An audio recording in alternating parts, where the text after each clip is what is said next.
All right. Good evening, everybody. Thank you for coming. We've got a live audience here at WeWork at the Irvine Spectrum, and we've got an audience online as well. So thank you for watching from wherever you are. For those who don't know, my name is Tyler Russell McCusker. I am a former radio pro, and I'm the CEO and founder of Snippet, the short podcast platform.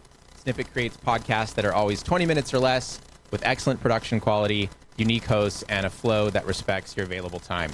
We've got several of those hosts with us today. I'm going to introduce them in a moment, but I also want to say thank you to my co-founders of this company. One of them is here in attendance. That's Steph Weaver-Weinberg, who's our Chief Production Officer. And we've also got our marketing advisor, Jeff Roach, who's watching online. And my wife happens to be here as well. All good CEOs and people and humans must thank their wives for originating an idea, and it was Monica's idea to do short podcasts in the first place. I think that's the first time I've admitted that. Thank you, Monica, for your wonderful contribution. And thank you very much to WeWork, to Kirsten and Emily and Daniel and the team here.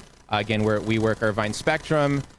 They allowed us to host this seminar, and I understand that it is the first post-COVID event that we've had, at least at this location. So that's really cool. And finally, Kent Speakman and the team at KNEKT, who are streaming this online. Thank you guys very much. Again, snippet.fm is where you can watch this online afterwards. So I'm very pleased to do this panel today. We're going to introduce our audience to tips and tricks that make you a great host, make you a great interviewer, a great producer, and ultimately a successful podcaster.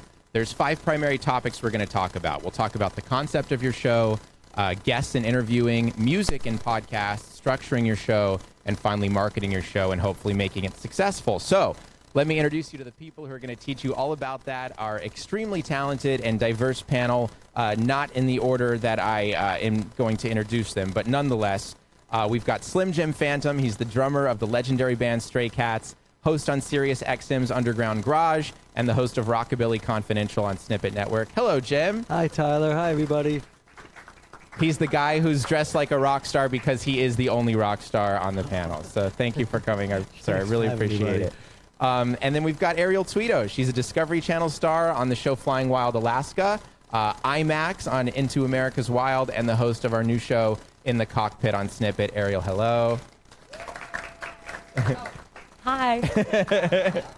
We've got Bruce Rave with us. He's a Capitol Records A&R legend. He's responsible for the management and discovery of some of the biggest hits you've heard of modern times. And he's the host of Rave's Indie Radar on Snippet. Say hello, Bruce. Hello, great to be here. Thanks, Tyler. Thank you, Bruce. And finally, Jonathan Katz. He's a film partner manager at Hulu, the founder of the piano rock band The Late Nights, and our story advisor at Snippet. Hey, Jonathan. Hey, Tyler. Great to see you again. All right, so we're going to dive right in and start by talking about coming up with a great show idea. So I'm going to throw some statistics at you that are kind of staggering about podcasting. So right now, there are 2 million podcasts in existence, which equates to about 48 million episodes of podcasts. 3 years ago, there were only 500,000 podcasts. 78% of people are aware of what a podcast is today, which is also up 64% from 3 years ago. Now, if you compare that to YouTube, there are 34 million YouTube channels. So we are still a large way away from the potential of what podcasting can be. There's still massive opportunity and growth to be had in podcasting. But you need a topic, an idea that will stand out because already there's pretty much a podcast for everything. So we're going to discuss coming up with a show idea from scratch and hopefully one that will stand out and rise above the rest of podcasts that are similar. So, Jim, the first question's for you, sir. Yeah. Your show, Rockabilly Confidential, includes stories and adventures about encounters that you've had in your rock and roll life. And not everybody's past is going to be as exciting as yours. But how do you suggest prospective podcasters or a content creator of any kind utilize what happens in their own lives, like you have, and turn it into potentially a great show? I think the trick to that, Tyler, is to have the experience. And it doesn't have to be generated by fame in any way. I think that every adventure is unique to the person experiencing it at that moment. You and I were in the parking lot. We saw a fantastic car. That's the guy that has the surf shop. And he's got a shop that's right down there. And right behind the surf shop is where the pro surfer that becomes a story. Your own experience is happening as you're experiencing it. So it doesn't all have to be a story from the past. The past, on the way here, there was some adventurous things that happened. Fantastic guy came to my house. He picked me up, had a Tesla. It was really great experience. So that's the new show. That's it. It's constantly ongoing.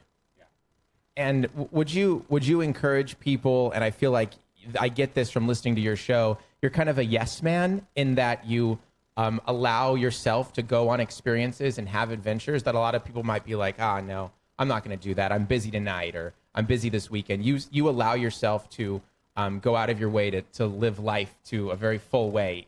You happen to also be famous. But even if you're not, right, would you suggest people just be open to that sort of thing happening? Positively, Tyler. I think you have to do the thing for it to happen in the first place. Everything started with wanting to play rockabilly music, which was different. This is 1979 in New York. And then with the Stray Cats, we went to England. You have to, and then, okay, we'll try this one, we'll do that one. You don't know until you've done it. And I think to have no as your default will not be a success in any way. Then it's from experience that you learn which kind of yes and how far the yes is. But I do believe that you have to start with yes. Ariel, you've been involved in a ton of pilots and content ideas, and you're always trying to make the next thing, and you're traveling all over the world filming things. What separates the good ideas from the bad ideas? And do you know from the beginning, okay, this one's a winner? Is this working? Yeah.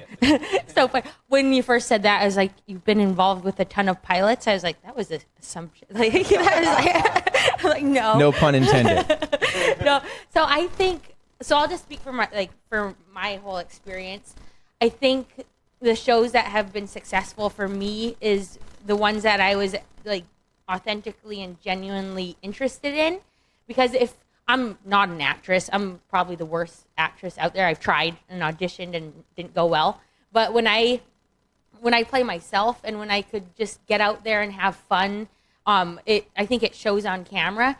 And so the pilots that I've done and that have actually like done well are the ones where I'm just genuinely excited to be there, and like mountain biking or surfing or running or exploring new places and seeing new things and learning about new cultures and like having like a genuine fun experiences that it just shows on camera. And I think the audience feels it when you're not acting, because like if I'm having a blast out there, if I'm screwing up and like messing up and then learning and then getting back out there, I think it's a lot more entertaining than me trying to memorize a script or like host a show, because I don't think that's my specialty. I just like, if you throw me like fish out of the water, that's, I think, like when I do my best.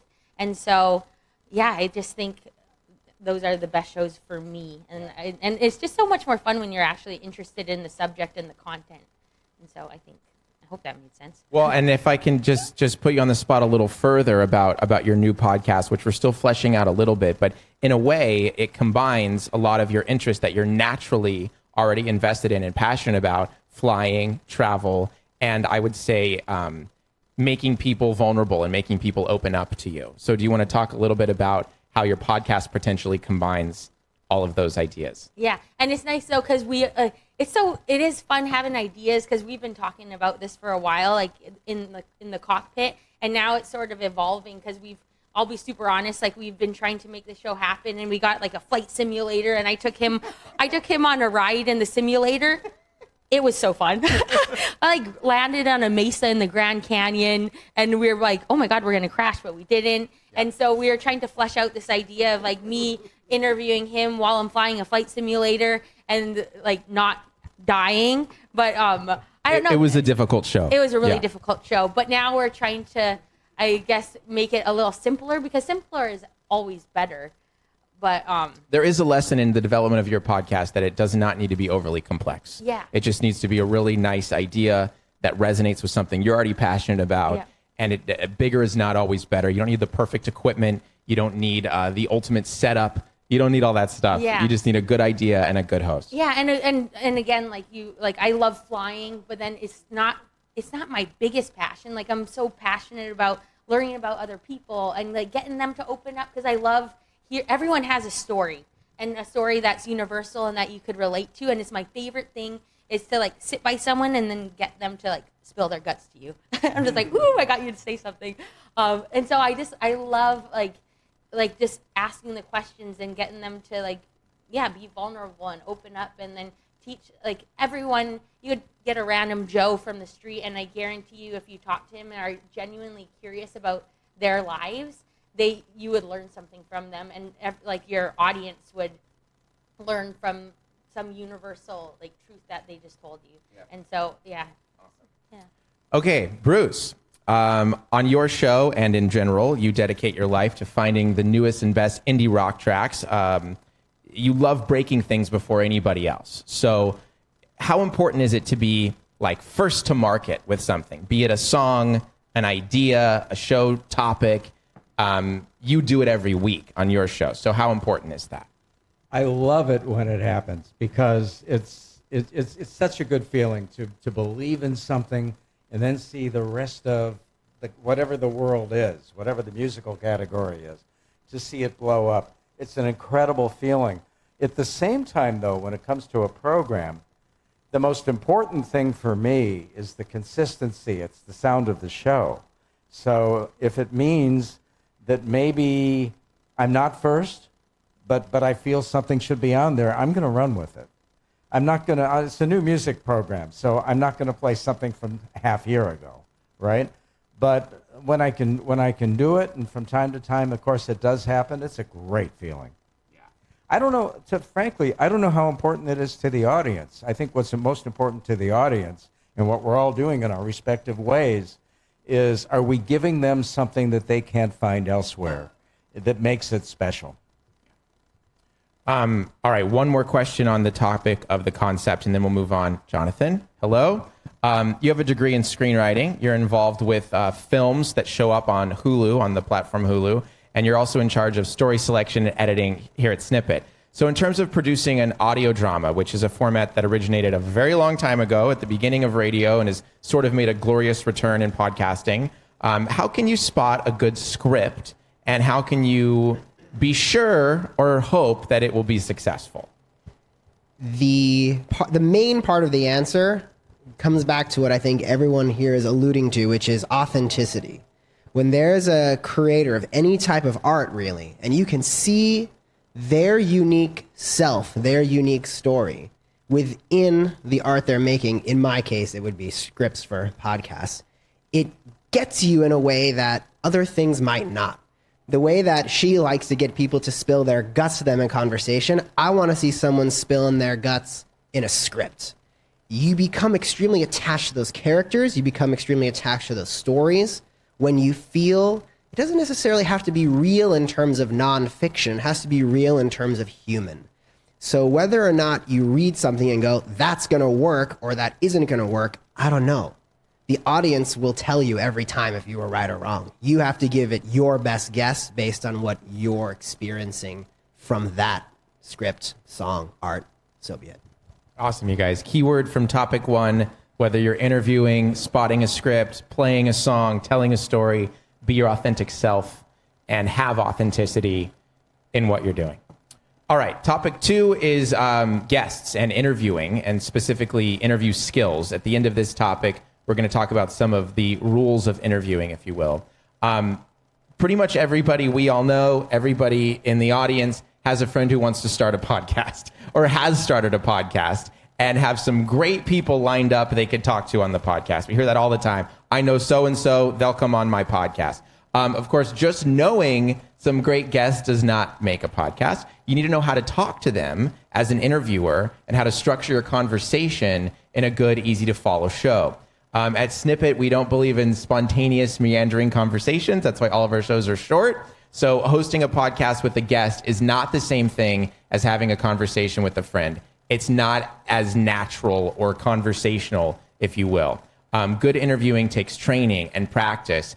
I don't think there's such a thing as a bad guest. I think there's only a bad interviewer. A lot of people complain like, my guest didn't have anything to say. You didn't ask them the right questions is actually the true thing. So with that in mind, we'll start with Ariel. On TV shows and movies and in your travels around the world, you meet people all the time. We talked about this a little bit. You have an uncanny ability to disarm people and make them comfortable and spill their guts, as you said.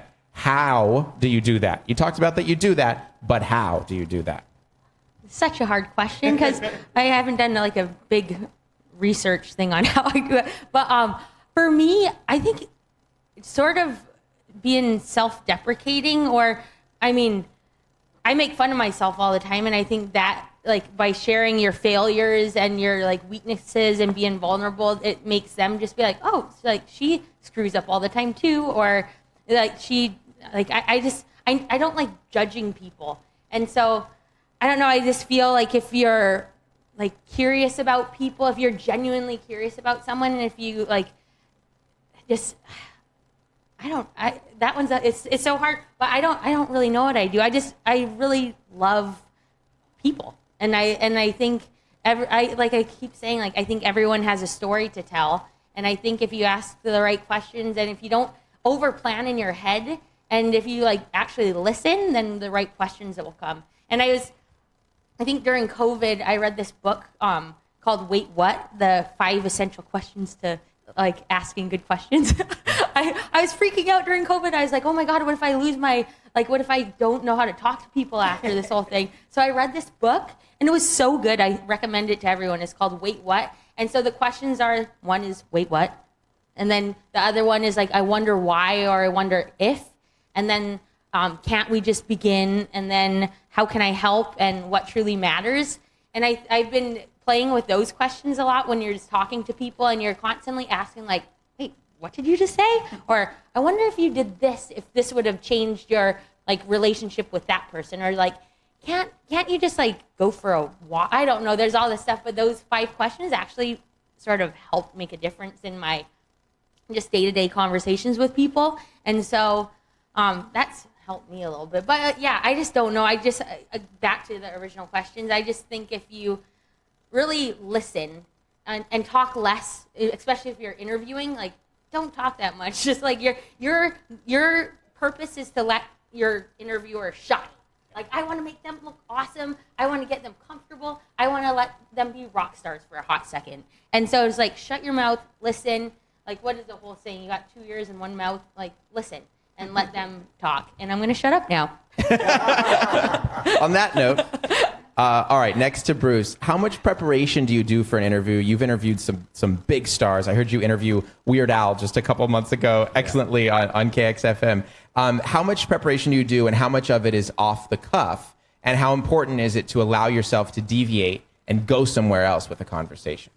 Of course, I don't know going into an interview, probably none of us do, exactly where it's going to go. So I do prepare. I typically have more questions than I get to. It depends. How much is the interviewee going to talk, right? But I believe walking into it with a band, no matter what their level, they want to see that person who's interviewing them knows about them, right? One of the most frustrating things in the world, probably when you guys were coming up, Jim, or any of you, right, is when someone has no idea, and you know right away that person has no clue what you're about. They're just in there asking vanilla questions. So as a result, I come in, I'm very prepared. I only interview people I'm very passionate about, for one thing, because I'm not a good poker player.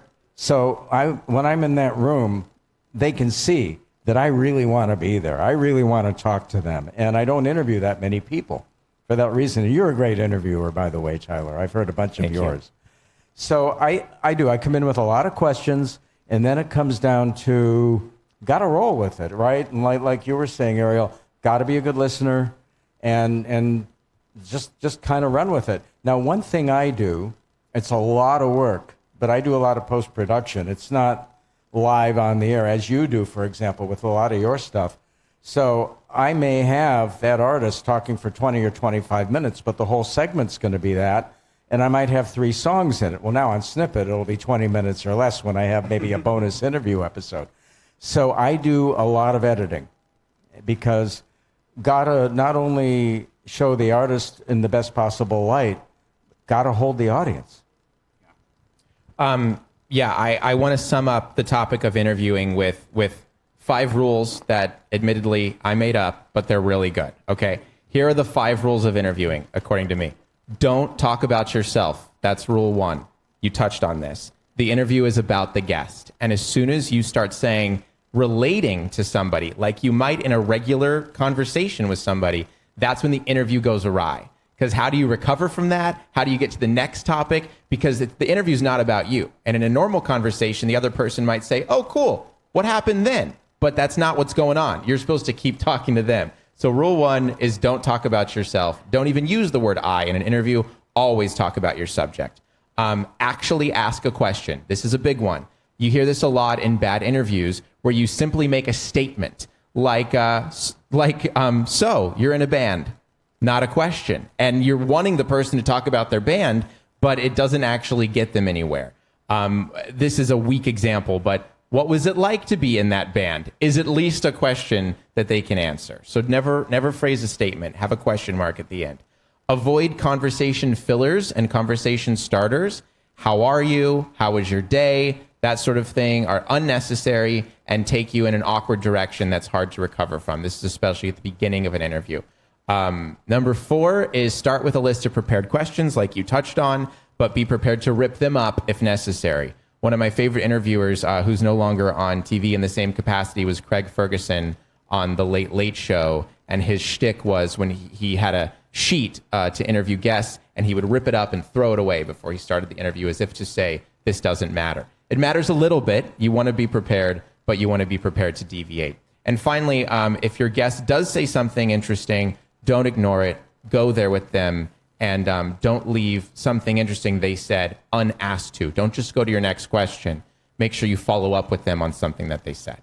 Those are the 5 rules of interviewing. Thank you very much for your time. Okay, topic number 3.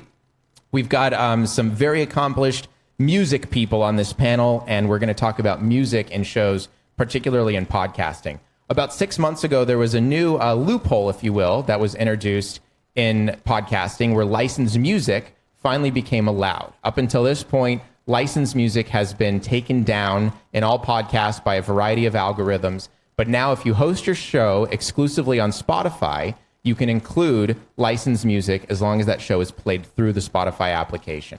I believe this is a bit of a game changer, and at Snippet, that's why we've launched 3 music shows, Rockabilly Confidential, Rave's Indie Radar, and Record Roadmap, which I host, which are all ours, by the way. So let's talk about including licensed music and licensed free music in your podcast. And let me clarify a myth, too, because people think you can legally play a few seconds of a song or less than 5 seconds of a song in a podcast. You cannot do that. That still is against copyright law. And you can't even play even a second of a song without it being a copyright violation. And algorithms are catching up, and they will catch that sort of thing. So with that in mind, let's talk about the impact of this. So I'm going to start with you again, Bruce, if you don't mind. You're a longtime professional in the music industry, working at Capitol Records for a long time. What do you expect the impact to be of this new rule where you can include licensed music in podcasting? And I will add, if you could touch on the pros and cons of maybe being only on Spotify and throw a little statistic at you. Spotify just surpassed Apple Podcasts as the primary podcast listening software at 28.5 million listeners. That's good to know. Well, let's start with the coffee cup being half full, right? I think it's just great that this happened 6 months ago because it's opened up a whole avenue. And Tyler and I were doing some research when we first started talking about my kind of show. And what we found was that there weren't a lot of just pure music shows that were in podcast form. They're getting to be more, but I think it's really going to be the beginning of a much larger wave because other people are going to see what's going on with podcasts. Apple probably doesn't want to be number 2, right? So Apple is probably, I think it's only a matter of time before the other platforms jump in. Now, they may have their own rules, but this is just, it's great for music. I think it's just great for the whole medium. Jim, we'll kind of talk about both podcasting and radio with you because you are, of course, a host on SiriusXM. You know the joys of what it feels like to be a free-form radio DJ in modern times, which is few and far between. So how important is it that we still have live humans talking to an audience in whatever medium and playing songs for them? And how does today's landscape in broadcast compare to when your band was coming up in the 80s? Is it still possible for radio and podcasting to make an impact for a band like it was back in the day? I think that radio play is always going to be important because you have to hear the song and however it gets out there. I think it's awesome now that there's so many platforms and to be exposed in as many different formats. So I think it's very important. And coming up, when we came up, you had to go, and Bruce would know this, you had to go to the station, right?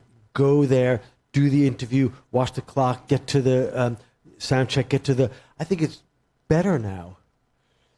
And I think that there's more time to concentrate on other things now, and that it's there all the time, and the importance of it will never go away. That, I think, has remained the same always. You have to get the music to the people. So in the many ways that you can do that, bring them all on. More the merrier, I think. And in Spotify, obviously, for many years now, you've been able to listen to music, for free on Spotify. But now, with this addition in podcasting, DJs can present the music. Do you think that's stronger? Do people still care? Do they want the music to be presented by people rather than just picked for them by an algorithm? I think it's very important that there is a messenger for the music. I've always thought that, and I think a DJ, VJ, is very important because you're starting with a great thing in the first place. In my case, I started with Eddie Cochran and Chuck Berry, Little Richard, and Carl Perkins and Buddy Holly and John Lennon and George Harrison. However you want, you're starting with that, and I think sharing your experience and what it means to you is very attractive to everyone still. I listen to every channel just about, and I love hearing the effect. Play a Buddy Holly song for 5 different people and hear their feelings on it, and I think it's very important. And to be a ringleader and to open the forum and to be the the guy, let's get the DJ. I'm all for it. It's very important always. And finally, we'll talk about producing original music for shows, and we'll turn to you, Jonathan. So we'll talk about the scripted genre again. You're a musician and composer yourself, and also I want to shout out one more person in the audience. We have Jonathan Rock here as well, who made all the original music on the Snippet platform, and you contribute as well to the story of Conundrum of Cora Bay. So that has a really cool, mysterious, tone-setting song that's composed by Jonathan Rock. So how important is that song to set the stage in Cora, and how can prospective podcasters go about producing or selecting their own theme music for their various shows? Yes, the Cora Bay music is fantastic, so big shout out to J-Rock.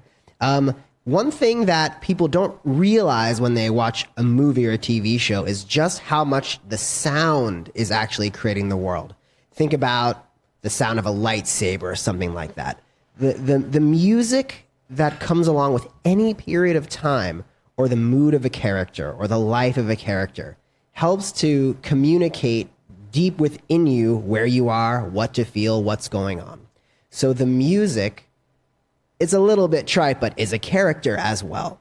And you have being able to use actual songs like you're talking about or composing your own lets you find a different avenue inside of your audience to tell them the story that you want them to be told, that you want to tell them. Whatever the grammar of that sentence is what I'm trying to say. It is an invaluable tool to be able to tell your story, to set the time, set the place, set the mood. Awesome. Thank you, guys. Okay, our fourth topic is about structuring your show for success. This has to do with not just having an idea and then starting to talk. That's also not enough to make a podcast. You need some structure, you need some segments, you need some plan and strategy for your show. At Snippet, we believe that involves the show being short. 65% of podcast listeners complain that podcasts are too long. 35% of them speed up the show, listening it twice as fast or even more on their various devices. So with that in mind, we create shows that are short, get straight to the point, and dive right into the engrossing content. So with this, you got to have a structure. You want it to be broken up into segments or features that an audience can follow along with and expect. So, Ariel, what are some what are some segments or games or features that you've considered doing on your show? What has worked for you in the past on various shows or projects you've been involved with? How important is that for your guest and for the listener? So for the one we were creating in the Cockpit, we wanted, well, it was almost like Jerry Seinfeld's Getting Coffee Comedians. That's the hardest title to say. Comedians in cars getting coffee. Yeah. But I wanted to do, like, in my vision, like, as we were flying, I wanted to do, like, road trip games. I just love games, and I feel like games and, like, stupid questions get people out of their comfort, or, like, they get them relaxed and fun. So we were thinking of doing road trip games. And then some people really disagree with this, but just simple questions like, I don't know, what is your favorite color? But you ask, and why? So mine would be like, I love orange, and why? It's like, it was my dad's favorite color. And then you could, like, get some just to, like, open up a little bit more. And so I always have, like, I have a list of, like, 56 questions. Like, if you could talk to your pet, what kind of questions would you ask your pet? But just those already, like, sort of stupid questions, it just gets people rolling. So I use that a lot. And then I have another, like, popping bubbles is another idea that I have for a podcast. Like, I feel like all of us live in our own little bubble. We're scared to leave our village or to try new things or to talk to people that are different from us or look different from us or believe in different politics or religions. And I just feel like if we pop those bubbles, then people would be happier and healthier. And so that was another, like, idea I had for a podcast. And we've talked about this, where I just feel like having a conversation, everyone, I keep going back to this, everyone has a story or something that they need to overcome. And so that was another, I guess, like, structure that we had for an idea. But I don't know, I think the point in this one is, like, some ideas are really simple. Like, and sometimes you have to ask those really sort of just, like, mundane questions to get people to get relaxed. And then you start going deeper and deeper, and then you get down to the dirt of things. But sometimes simpler is better. Jim, you tell one long story on your show, but you break it up into, like, different scenes, different things that happened in that story, and you highlight it with music. It's a very defined structure that an audience can expect it to be the same way every week. Song, story, song, story, song. How does the structure of your show make it easy to follow along with? Like, why is that important?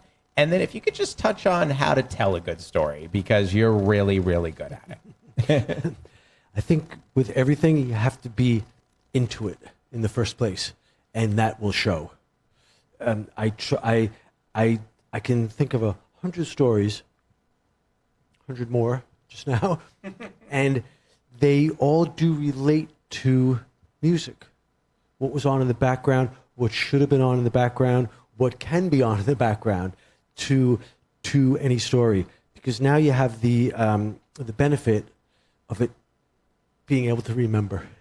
And I can tell a story and try to remember what was on in the background or what should have been on in the background because it fits what the story is. And now we have the gift of being able to create the podcast around a memory. And all memory, for me, leads to a couple of 3 songs with each story.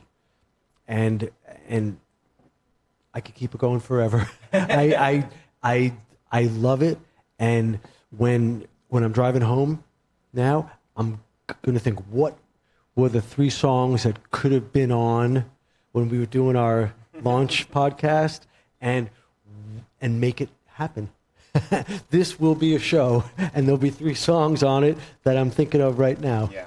And I will add to that, it's important that whatever structure you come up with, and in your case, storytelling, songs that go along with it, needs to be something that's sustainable for a long period of time, because that transitions me to my next subject, getting listeners and sticking with it. There's a buzzword in podcasting called pod fading. Pod fading means you came up with a great idea, you started it, and then you stopped after a few months. So whatever your show structure is, whatever your idea is, needs to be sustainable, and you need to have enough content in your brain or with your research to make it last for a long time. Consistency, years on end, is one of the most important things when it comes to creating a successful podcast, probably creating a successful anything. And you know the old saying that it takes 7 years to be an overnight success. That's true of podcasting or almost any kind of content creation. In fact, some stats on this. So 50% of shows stop producing new episodes after a few months. And 80% of shows stop producing new episodes after a year. So look at how much you'll stand out just by doing your show for a year or more. And people look at your cast and see, oh, they have history as early as last week and going back a few years. That's automatic credibility. So consistency is key. One more statistic for you. Podcasts that have the most success, like the ones that are raking in $10,000 or more in advertising an episode, those are only 1 to 3% of total podcasts. It is definitely hard to make money in this business, and we're not even talking about that on this particular panel. That's a whole nother thing. There's no magic formula to building an audience. It takes a long time, and it's rare to have a really successful show. But that's the one advice we can give, is be as consistent with it as you can. So Bruce, let's go to you. How have you built an audience with your FM radio show, which is also available as a podcast in some formats, called Go Deep with Bruce Rave? And how do you plan to use some of the same strategies for Rave's Indie Radar? I think a lot of the success I can attribute is what we're talking about. It's consistency, it's passion, right? I hear this a lot. People listen to my show and they go, yeah, you're really into that. You really like that music. Well, of course. I mean, otherwise I wouldn't do it. We don't typically do this for the money. And I also believe that, a lot of people will come to me, oh, new music sucks. Well, you're just not hearing it. You're not going to the right place. And I want an audience to know that I'm doing the work. I'm out there trying to find, if it's going to be on Snippet, maybe 4 songs out of more than 100 that are sent to me every week by the labels, narrowing it down. So that's what a lot of it is. And the difference, I think, between radio and podcasting, in radio, I'm inheriting an audience from whatever's before me. If we're talking about KXFM, I'm coming on after a classic rock show. And the show that follows me is an electronic show. So I might stack some more of my electronic stuff toward the end, right? You're lucky you follow Chris Carter on Sirius XM, which is a great match. And I'm not that I don't have a great match, but got to keep these things in mind. With a podcast, they're coming to us for a specific reason, but in a way, it's not just we have to keep the standards that high because we need them to keep coming back. We want them to be happy that they chose to seek us out. Jonathan, from a marketing perspective, from something catching fire and being popular, you're on the receiving end of pitches all the time for films at Hulu. So when someone is marketing their content, be it a movie or a podcast or whatever, what stands out to you? Is it something in the pitch? Is it something in the person, the way they presented it? Is it the content themselves? Is that all that matters? How does something stand out? It's definitely a little bit of everything. I mean, a good story, poorly sold, is going to have trouble getting traction. And equally, a bad story getting sold extremely well is going to have maybe more traction than it needs. When it comes to, I guess, in a broader sense, like how to sell a story or how to present a story that you've written, there's so many variables. There's the old classic thing in Hollywood. It's like some intern reads your script and he happened to be yelled at by his boss that morning and you're toast. You never really know what's going on in your audience. So the best thing you can do as an artist going outward is be your authentic, true self. And a person on the other end, like us in Snippet, is try to be as clear-minded and open to every single script that we get. So we try not to take our momentary biases into account when evaluating content, because we want to give each thing we get a fair chance. Somebody worked really hard to write this. They're passionate about their story.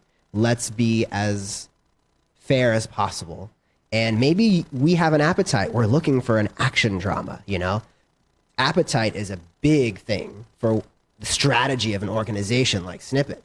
Maybe we see Cora Bay does really, really well. We need more period mysteries. People are writing in. We want to hear some family dramas. We'll do a family drama. So there's a lot of moving parts to all this stuff. big answer to a big question. I hope that was okay. And I will say we're covering some very broad overarching topics today. We're not talking specifics like what microphone to use or how to sell an ad on your show. That's for another time. But in these 45 minutes, we're just trying to do some broad ideas and concepts as it comes to podcasting. This is pretty much the last question, again, on the topic of making your show successful. This is to our two celebrities on the panel, to Jim and to Ariel. You guys have a bit of an advantage because of who you are, but you weren't always famous. You know, weren't always as successful as you are today. So I guess what I'm looking for here is, can you talk about what it took to become known in the first place? Was it all luck? Was it some luck and just being in the right place? Was it hard work? How do you get to where each of you are, if you could shed any light on that? And we'll start with Jim and with Ariel. Robert Evans, my favorite quote of all times, is luck is opportunity meets preparation. And the Stray Cats were overnight sensations when we were 19 years old. We had already played 100 gigs kind of thing. So I do think that there is that you get an opportunity, but you're prepared for it. And that's what luck is. But I think there is right time, right place, but you got to be able to perform, do it.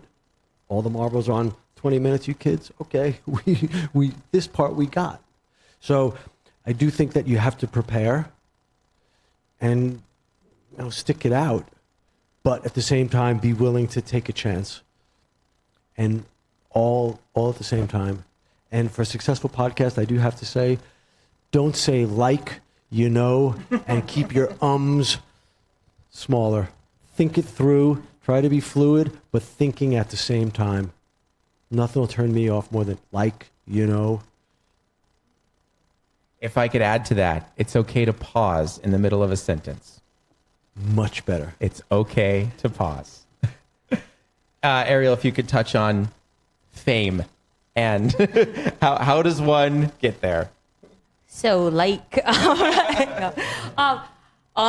now I'm going to be thinking of that the whole time because I say and all that all the time. Well, you made it anyway, so. And I still have so much further that I want to go. I want to be Eskimo Oprah, and I want to do a lot more. But for me, my start was sort of on accident, and I just said yes to opportunities. I was playing basketball in Venice Beach, and a producer from Wipeout was like, "You are one odd, weird person. You should audition for the show." And I didn't even know what it was, and I was like, "Sure, I'll do it." And for me, it's always if someone gives you a chance to try something new, even if it's scary or you have no idea what you're doing. If I'm not going to die, hopefully, doing it, then sure, give me a shot. And so by doing Wipeout, it just opened a lot of doors. And it was right when Deadliest Catch came out, and my family is like a bunch of crazy, weird pilots. And I was like, my family is as interesting as these crazy crabbers. Let's do a show about us. And so we just kept plugging away, and we pitched it, and we got turned down a bunch of times, but I just kept going back and brought the networks cans of fish and beer. And after that, we were like, sweet, we sold it. But for me, it's saying yes and being kind to people, being prepared. Just be professional and I just say yes to opportunities. And that has been the biggest gift to me, and getting past your fear of failing. You're going to screw up all the time. I do it every day, and I usually learn from it, and I've grown. And I look back on some of the stuff I've done, and I'm like, ooh, man, that was pretty dumb. But it's where I am now, and just hopefully I get to where I want to go and just meet cool people along the way. And what you said in the very beginning, have an experience. Like, the more experiences you have, the more your story will grow, the more you'll be able to offer to different people, and you'll be able to share your stories, and just say yes to experiences and try to have as many experiences in a day as you can. And so. Awesome. Great answer. Thank you. So I want to just give everybody an opportunity to say one more closing thought, and we'll just kind of go around the table as it pertains to podcasting or whatever you want to say. But I do want to say if anyone has a question and wants to just think of what that might be, we'll take a few minutes for that after they get done with their closing thoughts. And that includes people watching online, if you want to type in the chat and have a question, we'll have hopefully somebody translate that to us and we can answer it directed to any one of the panelists. So let's just go around just real quick, nice buttoned up thoughts, starting with Jonathan. Sure. What's exciting about Snippet and especially audio dramas is this hearkening back to a very old school style of storytelling. You're sitting there and you're by the fire with your family, and there's a radio, there's the crackle of the fire and whatever. And it's all happening in your mind. It's stimulating your mind in such a way that isn't happening when you're watching a movie. It's more like reading a book, but with sound. And the second thing I'll say, and the last thing I'll say, what's so exciting about audio dramas is the sky is the limit. A writer can write whatever they want, and you can produce the sound and music, and boom, it's alive. You don't need to travel to a foreign country to film it. You don't need to get expensive special effects equipment. You just make it in the sound. And that provides, excuse me, such an incredible opportunity for creators like us. Jim? Theater of the mind. That's fantastic. I'm a huge fan, always my whole life, of radio drama. Even as a kid, Bruce, you would know, like the FM surpassed AM radio dramas. The beginning of it all, really popular radio, and I'm a fan of it and always have been. And to be able to create new theater of the mind is a great opportunity, and I'm all the way in. I really dig it. And to link it through music that I love is just bonus. Thanks for the opportunity here at Snippet. We dig it, man. Thanks, Jim. All right, Bruce. I'm just going to summarize a couple things that I find most important. We just really, those who are getting into the podcast world, about being consistent and get right to the point. As Tyler was talking about, a lot of podcasts lose listeners because people take too long to get to what it's all about. And be, everything we've been talking about, really, be passionate, find something that's unique. Ariel? I think the biggest one for new podcasters is don't be afraid to let your ideas evolve. Like, you come up with an idea like we did, but if a new idea comes into your head, like, it's okay to change your vision. And I think that's been good. It's not a bad thing to, like, take a different course. It's actually exciting. So don't be afraid to change your mind or to let new ideas, like, come in. And also, when you're doing stuff like this, don't wear a sweater or, like, something because you sweat. It always happens. I'm just like, wear a tank top. But yeah, that's my, like, 2 cents. Awesome. Do we have any questions from the immediate audience and maybe a couple online? I'm going to come grab this microphone, and then if anybody else wants to chime in from the audience, we can as well. We'll send it to you, sir. My question is for Ariel and Jonathan, for all the creators that are out there that might have something that they're really excited about. How do they pitch it? You pitch something to a network, you get people pitching things to you, but can you explain to maybe the creators out there how they pitch something or who they pitch it to?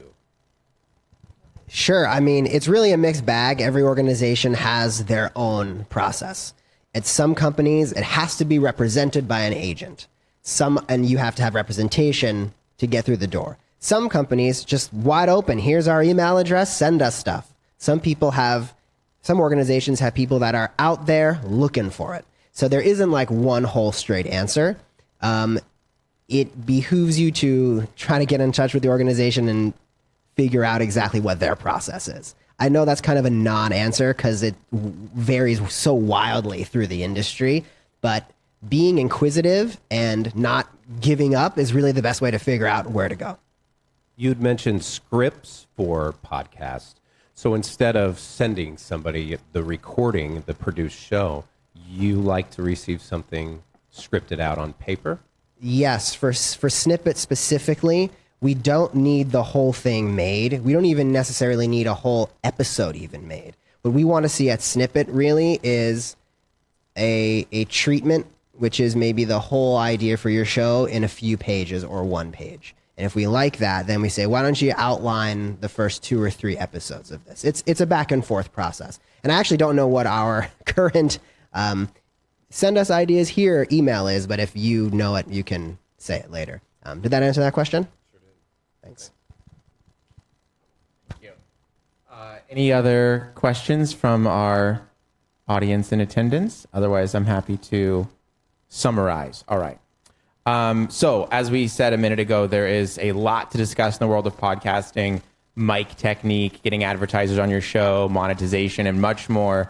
We didn't cover that today, but assuming this is successful, we will continue doing things like this and podcasts like this that are instructional. We believe we know a little bit about all of that stuff at Snippet, so we aim to be a disruptive force in the podcast industry. And here's to answer your question. If you believe you have a great show idea or anything at all that's within the format of 20 minutes or less like we like to do, you can reach out to our team at snippet.fm, and we'd be happy to talk to you about a prospective partnership opportunity. Or if you're simply a podcast listener or consumer, we hope you enjoy our original lifestyle, music, and scripted shows, again, at snippet.fm, and don't forget to subscribe. So thank you, Jonathan Katz, Slim Jim Phantom, Bruce Rave, Ariel Tweto. I'm Tyler Russell McCusker, and we thank you very much for attending or watching this webinar, and we look forward to hearing you on the air. Thank you so much.